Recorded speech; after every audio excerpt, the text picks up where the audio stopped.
বাড়িতে মেহমান আসলে আসলে সবসময় ইচ্ছে তাদেরকে অনেক ধরনের আইটেমের খাবার রান্না করে খাওয়ায়, কিন্তু সেটা আসলে সবসময় সম্ভব হয়ে ওঠে না, হোক সেটা বাবার বাড়ি কিংবা নিজের বাড়ি। আজকেও আমাদের বাড়িতে মেহমান আসছে, এই জন্য হচ্ছে রান্নাবাড়ার প্রিপারেশন নিয়ে নিচ্ছি সকালবেলায়। আগে থেকেই জানতাম মেহমান আজকে আসবে, এই জন্য রান্নাটাও খুব দ্রুতই গোছগাছ করে বসিয়ে দিছি। তো এখানে ভাত আর মাছটা ভেজে নিয়েছিলাম, এরপরে মাছটা আমি ভুনাও করে নিচ্ছি, মশলা কষিয়ে মাছ ভুনা করতেছি। এই শেষ, আর তেমন একটা গাছে টমেটো নেই, গাছগুলো একদম মরে মরে গেছে। মাশাআল্লাহ অনেক দিনই খেলাম টমেটো গুলো, যদিও টক টক হয়ে গেছে, তারপরেও খুব ভালো লাগছে। তরকারির সাথে রান্না করার পরেও অল্প অল্প করে দিয়ে খাইছি, কারণ বেশি দিলে তো টক হয়ে যাবে, পুরো তরকারিটা খেতে পারবো না, যার কারণে অল্প অল্প দিয়ে রান্না করছিলাম। মাছ আর টমেটোটা একসাথেই দিয়ে দিছি, এখন ঢাকনাটা দিয়ে ঢেকে একদম আঠালো আঠালো ভাব হলে নামিয়ে নেব। মাছ বোনাটা আজকে একটু ভিজা ভিজা রাখবো না, একদম মাখা মাখা ঝোল যেরকম হয় ওটাকে। ওদিকে ভাতটাও বলক এসে গেছে, মাছের তরকারিটা রান্না করা শেষ। এখন এটা নামিয়ে নিয়ে হচ্ছে আমি গরুর মাংস তরকারিটাও বসিয়ে দেবো। গরুর মাংস আজকে হাতে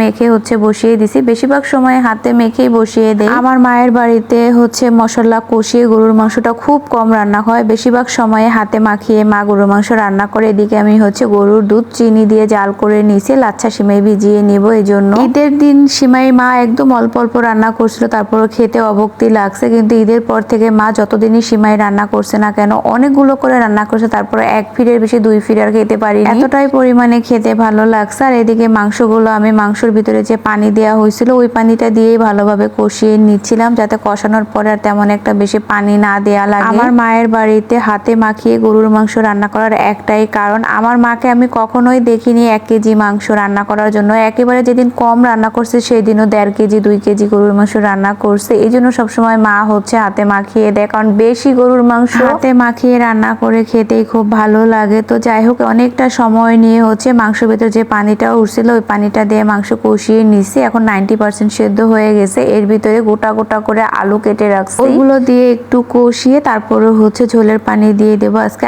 আলু দিয়ে পাতলা একটা গরুর মাংস ঝোল রান্না করব।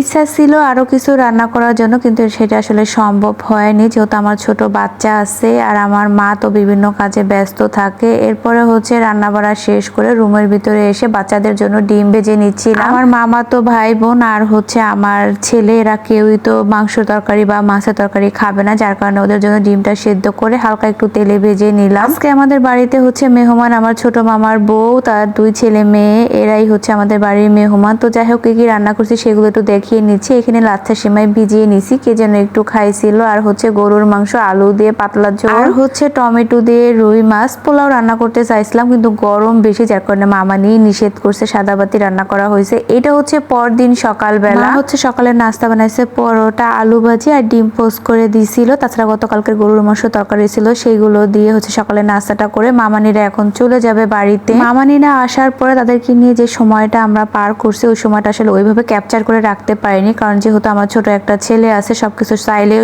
সম্ভব হয় না আর কি। দুপুরে খাওয়া দাওয়া শেষ করার পরে মামা তো 2 ভাই বোনকে নিয়ে আর আমার মামানিকে নিয়ে অনেক সুন্দর একটা সময় পার করছিলাম, সেটা ভিডিও ক্যাপচার করতে পারিনি। এটা হচ্ছে মামানিরা রেডি হয়ে নিচ্ছিল, এখন চলে যাবে। আমার মামা তো বোনটা খুব ঢঙ্গি, ওর সাথে আমি একটু দুষ্টামি করতেছিলাম। আমি যা কিছুই বলতেছিলাম না কেন, আমার মামা তো বোনটা এতটা পাকনা, ও প্রত্যেকটা কথায় আমাকে রিপিট করে দিচ্ছিল, মানে ওর কথার ধরনই অন্যরকম, খুব ঢং ঢং করে কথা বলতেছিল আর আমি দুষ্টামি করতেছিলাম ওর সাথে। আমি আরো দুষ্টামি করতেছিলাম দেখে আমার মামানি আর আমার মা প্রচুর হাসতেছিল, যে দেখো দুজনে মিলে কি করতেছিল। আর আমার মামাতো বোনের দেখেন অ্যাক্টিভিটিস গুলোই কিরকম করতেছে, মুখের ও ঢং দেখেই মানে আমি অস্থির। ওর এই ভিডিওগুলো আমি আমার ছোট খালামুনিকে পাঠাইছি, আমার খালামুনি দেখেও হাসতেছিল, বলতেছে দেখো এতটুকু মেয়ে কত বড় একটা মেয়ের সাথে কিরকম ভাবে কথা বলতেছিল। প্রত্যেকটা কথার বয়স আমি যদি এখানে দিতাম আপনারা বুঝতে পারতেন যে ও কিভাবে কথা বলতেছিল। যাই হোক, মামানিরা রেডি হয়ে বের হয়ে যাচ্ছিল। মা বারবার বলতেছিল আজকে থেকে বিকেল বেলা যেও, কিন্তু মামা বারবার ফোন দিতেছিল, যার কারণে মামানি আর থাকতে পারতেছিল না। তাছাড়া বাড়িতে অনেক কাজ আছে, এখন তো কাজের সময়, প্রত্যেকটা বাড়িতে এখন অনেক কাজ, সবার বাড়িতেই ফসল উঠে গেছে। বাড়িতে মেহমান আসলে খুবই ভালো লাগে, কিন্তু সেটা যেই হোক না কেন যাওয়ার সময় খুবই কষ্ট লাগে। মামানিরা চলে যাচ্ছিল, খুব খারাপ লাগতেছিল, কিন্তু কিছুই করার নেই, সবাই তো আর থাকার জন্য আসে না। একটা সময় আমরাও এরকম চলে যাব, আমার বাবা মা একা হয়ে যাবে। বারবার বলতেছিল আমাদের যাওয়ার জন্য, কিন্তু আমরা তো যেতে পারবো না, আমার ছোট বাচ্চাদেরকে নিয়ে তো যাওয়া সম্ভব না, কারণ ওরা